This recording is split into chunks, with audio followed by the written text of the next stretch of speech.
Okay, so that's the screen that the Zoomers see, and you could see yourself if you have your laptop or other device, or you could see over here. Being an economist, I could hardly speak without graphics. Those of you, I warn you that the presentation is quite graphic. So people are concerned the shape of the recession. Will it be a V shape? A U shape?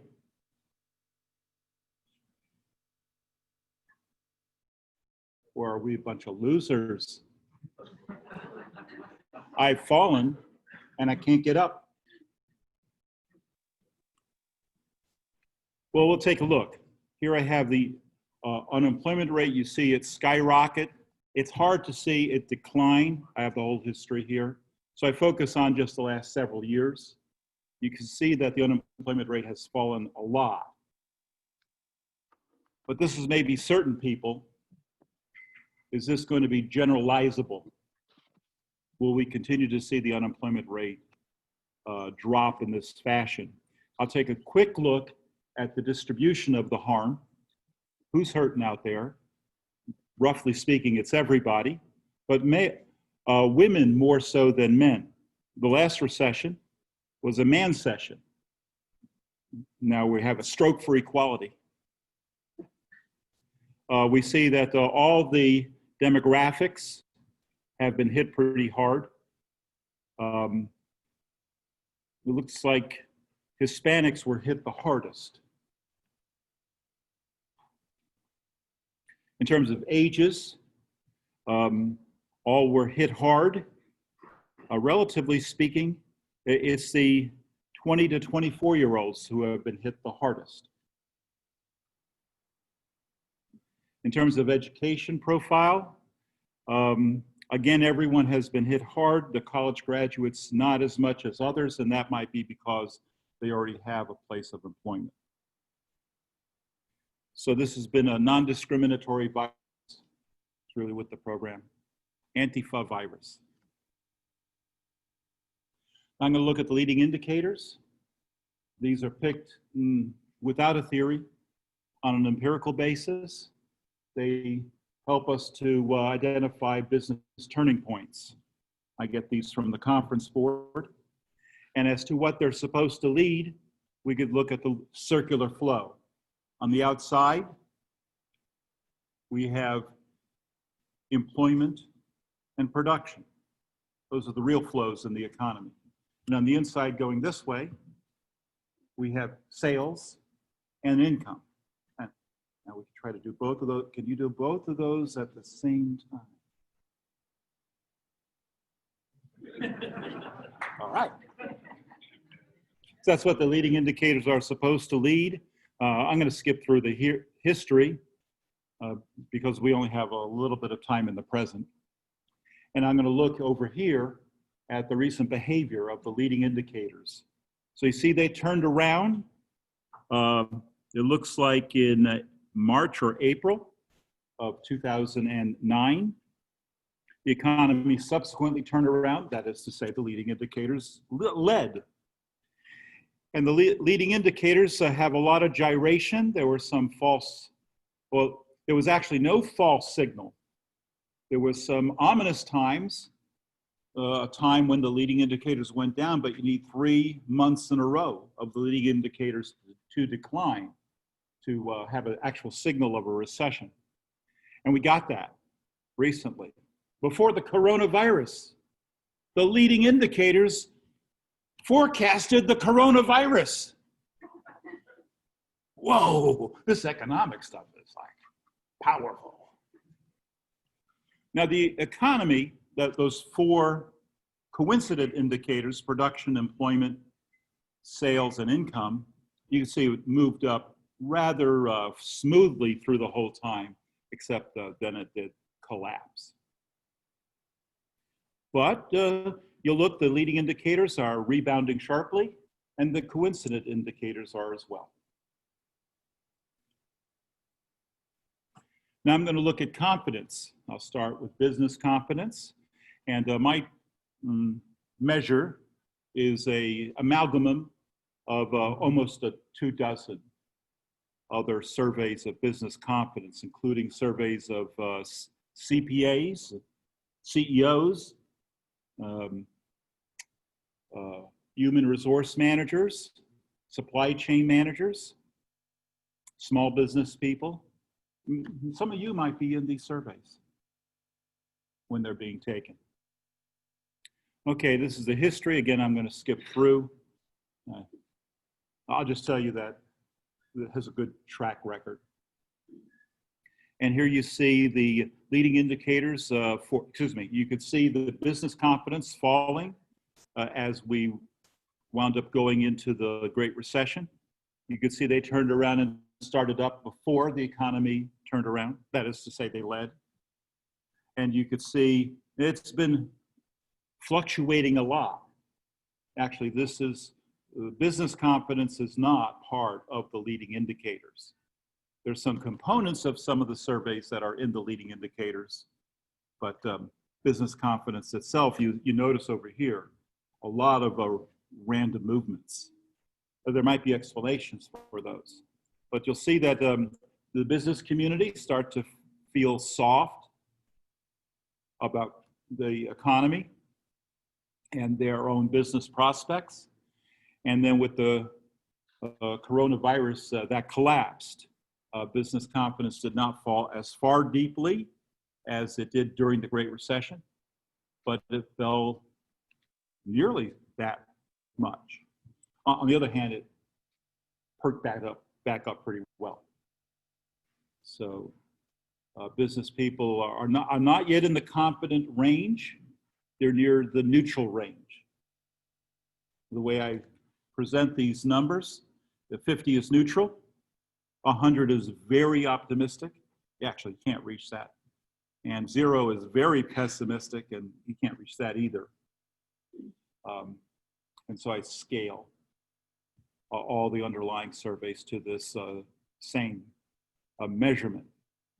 So the business community went from neutral or slightly optimistic to very pessimistic and have bounced back to about neutral.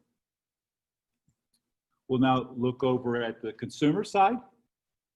And in a similar way, this presentation's based on a lot of underlying surveys. You may have heard of some of these, like the Conference Board's survey of consumer confidence, and the University of Michigan's survey, sort of the granddaddy of these.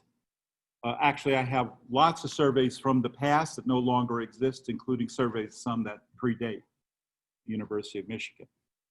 So it's an evolving set. Okay, that's the history. We'll skip by that. And you could see that the consumer confidence, it was falling before we entered the Great Recession. Actually, this is part of the leading indicators. And you see that it turned around and started up before the turnaround of the economy, like a leading indicator is supposed to. You'll see that it's been moving up. The trend is pretty obvious, but you see some movements along the way. You see that the consumers kind of flattened out, but this is in a very optimistic range. Is that positive news, that it's in a very optimistic range, or is that negative? Like, I'm feeling really good, but I felt really good yesterday too. I don't feel better than yesterday. What kind of signal is that? I take that to be positive, actually. I think the way I measure, I think there's meaning to the level. But you'll see that consumer confidence fell, not as much as business confidence, and it has hardly recovered. Well, that's interesting, huh? So consumer confidence did not fall as much as business confidence, but hasn't much recovered. So what can we say about the shape of the recovery based on all this data that I've accumulated? Well, it looks like a lot of indicators are pointing to a V-shaped recovery, but maybe not consumers. The unemployment rate, the leading indicators of business confidence point to a possible V-shaped recovery. I think that is a possibility, but I'm not confident of that. The consumer is not with the program. Let me talk a bit about consumers and your roles as business people with respect to consumers. So consumers, many of them are concerned about coronavirus. Everyone is rational in that, and some people are more than rational, a little more on the emotional side. Certain industries are being hit very hard. So these numbers that I've given for the economy as a whole don't apply uniformly across industries. They will continue to deal with soft demand because of these concerns about the contagious disease. Other industries have been hit by a sudden acceleration of the digital revolution. This is we know, or at least we should know, these changes were coming. But you know, ways with customers, if they're satisfied with your product and service, often they'll just maintain that relationship. I mean, I don't know how long you continue to have an actual passbook savings account, where you'd present that to the clerk and the clerk would put it in the machine and you get that reassuring cha-chung, cha-chung, cha-chung, and you get an embossed entry on your passbook savings account. Now what do you get? Digital information. And sometimes you think, you know, I have a hard enough time hacking into my account. Do I have to call the Chinese? So, yeah, people who are satisfied with their product or service will often continue along with that. But then comes this necessity to check out alternatives, like, you know, does Amazon deliver that? And brick and mortar retail has been hit hard and it's going to have to deal with this acceleration of the digital revolution. What do business people have to do in this environment?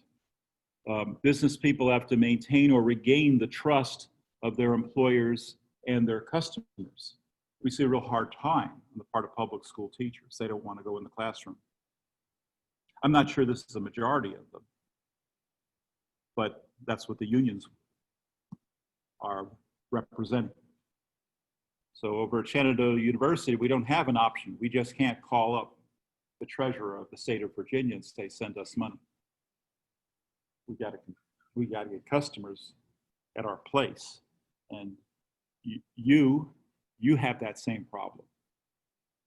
And not only are you having to deal with your customers, you're dealing with Amazon and others who are ahead of the game in terms of the digital revolution. So you're going to have to adapt yourself to the realities of our digital world. Now, if you're a survivor in this environment, there's some good news. You will not simply recover your lost sales. You'll pick up the sales of those that don't survive. So there's an opportunity as well as challenge to this situation. So with that, I think we have some time remaining. I'd like to open it up for any questions or comments by either you here, or if it's possible by the Zoomers. I'm not sure if that's possible, but we'll see what we can come up with. And I'll repeat your question so everyone hears it. Yes, sir. Because you teach young people, you're around young people all the time, and I've been shocked that through this recession, you know, we've had the riots and things, so social upheaval, but I've been shocked by the number of, a lot of school teachers have told me this, that capitalism is the most evil system that has been created yet for the people. And my whole life, and I will argue to the very end, we've taken 50% of the population out of poverty in the last 10 years vis-a-vis capitalism. Why is it that this new crowd is coming along and damning a system that has really served us quite well? Okay, so the question is, why is there an animus to capitalism? And boy, that question invites a a lot of answers at many different levels. So I'll try to be just answer it at one level and recognize that's just going to be one comment on it. And it is young people, they haven't been out in the real world. They take for granted the world they were born into. They don't know that it wasn't so long ago that many Americans did not have indoor plumbing or electricity. They don't know that there was a time when Black people had very little in the way of rights, where we had, a civil rights movement to bring equal rights, and maybe we're still working on that. In terms of the last several decades of progress against poverty in the world, that's what you're referring to. Yes, we've hit the UN goal, the millennial goal for reducing abject poverty in the world by 50%. But let's take a step back from that. From the beginning of the Industrial Revolution, we'll say 1800, we have moved from 85% of the world's population being in abject poverty by that standard that the UN promulgated, to where 15% are still in poverty by that standard. Now, we in America, we have a much higher level of poverty, and that's a good thing. So what we call poverty in the United States is called upper middle income by the UN. Hopefully, that will soon be called upper middle income all throughout the world. So we hate poverty, and I'll tell you why. I'll give you several reasons why we hate poverty. And yes, part of it is because of the material aspect of life. Jesus, when he said, "Man does not live by bread alone," affirmed that man lives by bread. But that's not sufficient. The other side of a job is what we call in our school, in our program in occupational therapy, that an occupation is what gives meaning to your life. It not only organizes your life, but it gives you a place in life. And you who understand this see that the way most people serve others is through their work. That circular flow that I gave you. Most of us in our circular flow, the way we serve others is by going to work. Now, I appreciate and respect that those who go to work just to pay the bills might not see that. But we have the opportunity to see that, and that should sustain us in our work. So serving others is not just through our surplus, but is also in our work itself. And another thing is about work. What does it mean to be free if you don't use your freedom well? It's a cruel joke. So people who live in communities with high unemployment rates, who really can't find a job, even if they choose to look for one, what is freedom for them? So we're kind of sensitive to all that. We have this middle class orientation. But, did you have that when you were 17? So, yeah, when you're 17, you're thinking, imagine that the sky would open up and all of everything would come down free to everybody. I listened to that song, Imagine, and I'm sorry, I don't get teary-eyed, I get angry. Okay. I could have gone on. Yeah, this, work, it says that we were kicked out of the garden and our work was made difficult, and it says this is for your sake. This one English interpretation of the Hebrew. It's not just because of you, there's a redemptive aspect to work. Well, what 17-year-old is going to say that? Okay. Well, that was like a one question that nobody could could come up with any question as deep and profound as that. So it's a stopper.